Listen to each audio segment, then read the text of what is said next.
Spartan-IIIs were created for high-risk, high-value military operations expected to result in massive casualties.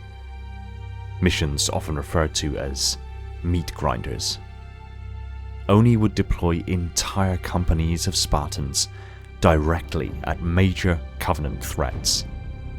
Their whole lives in the program were designed to prepare them for the short window of a mission which they had little chance of surviving. Most of these heroic soldiers were only in their early teens.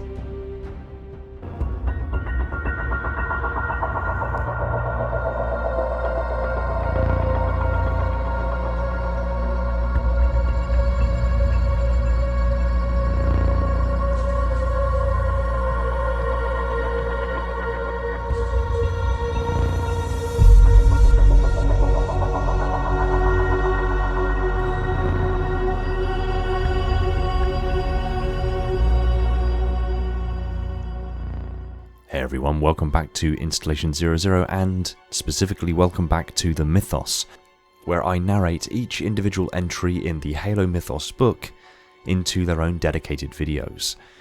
I recently put the question out as to whether or not I should make these videos longer form and include more than one entry per video, but the overwhelming majority of you came back and said no. You'd like each video to still be dedicated to the single entry at a time, even if that means shorter videos and ultimately more of them. So with that in mind, this episode will be marginally shorter than recent episodes, and this form and function will continue into the future, hopefully making the lore involved a little bit more digestible. Nevertheless, let's get on with the next entry in the Mythos. Despite its secrecy, the Spartan-II program had been such a success that it had attracted the attention of the ambitious and shrewd Colonel James Ackerson. Although he was a rival of Dr. Halsey's, Ackerson acknowledged her genius. Piggybacking on her advancements, he secretly proposed a successor to the program, Spartan-III. Ackerson wanted to streamline the previous hardware by providing a more affordable armor system than Mjolnir, and to build on technological improvements in the past few years to generate more candidates. For Ackerson, more Spartans meant more victories. The highly classified Spartan-III program began in December of 2531 and was engineered on the secret world of Onyx. To run it, Ackerson recruited Chief Petty Officer Franklin Mendez, who trained the previous class of Spartans, and Kurt 051, now known as Lieutenant Commander Kurt Ambrose, a Spartan II with impressive leadership skills. Several companies of Spartans were created from colonial children who had been orphaned during the course of the war. These child soldiers were to be clad in extremely advanced, semi-powered infiltration or SPI armor, which incorporated improvements gleaned directly from Covenant technology. The very first company of Spartan-IIIs, Alpha Company, began training in December of 2531, although this company successfully participated in a number of dangerous operations. Nearly all of its Spartans were lost during Operation Prometheus. The extreme risk mission sent the Spartan-IIIs to a Covenant shipyard on the asteroid K7-49, where they destroyed the site's plasma reactors, crippling the Covenant's naval efforts on the front lines. In July of 2537, Beta Company was formed from the second wave of Spartan-IIIs. They would go on to complete a number of missions, eventually culminating in Torpedo, the destruction of a vast Covenant fuel refinery on Pegasi Delta. The refinery was critical to the Covenant's dominance in that region.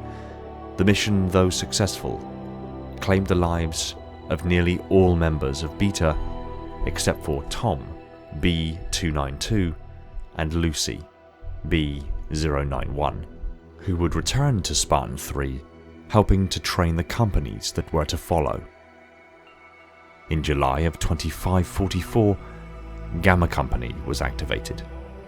This time, as well as the standard Spartan-III biological augmentations, mutagenic enhancements were introduced.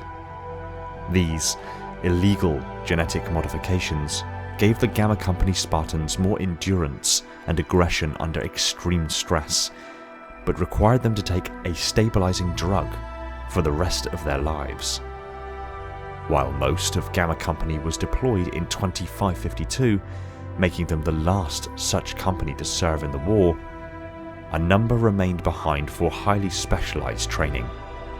This would prove fortuitous for the UNSC at the end of the war, as the Covenant eventually made their way to Onyx in search of the foreigner secrets the planet held. The bulk of the Spartans in these three companies were used in large-scale assaults on Covenant targets, missions that would claim the vast majority of their lives.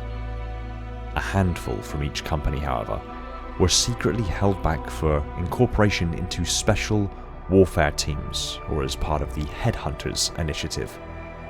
Outfitted with Mjolnir armor similar to the Spartan-IIs, these Spec Ops Spartan-IIIs would play significant roles during the remainder of the war, the most renowned being those of Noble Team.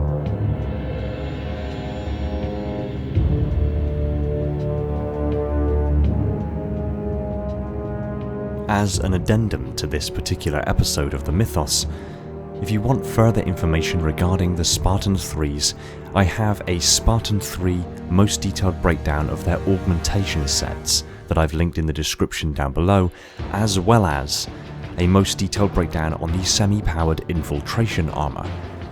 It's also worth noting that it has recently come to light that Season 3 of Halo Infinite will include the semi-powered infiltration armor as an armor core, which means there is likely new emergent lore coming for the semi-powered infiltration armor, meaning I will of course revisit the most detailed breakdown for the semi-powered infiltration armor should it be necessary, if there is a large quantity of new lore to be extrapolated.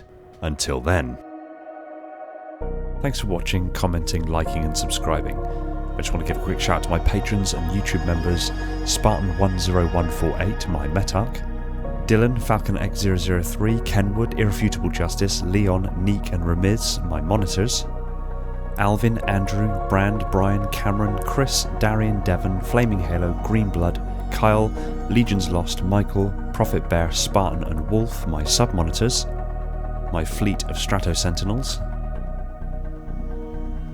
my diligent enforcers, and all the other awesome people that have jumped aboard to support the channel over at Patreon. Another shout out to Todd Morrison, my Transcendent YouTube member, and just one quick reminder to support us on all major social media channels including Discord. Much love from 00. Take it easy everyone, and find peace in the domain.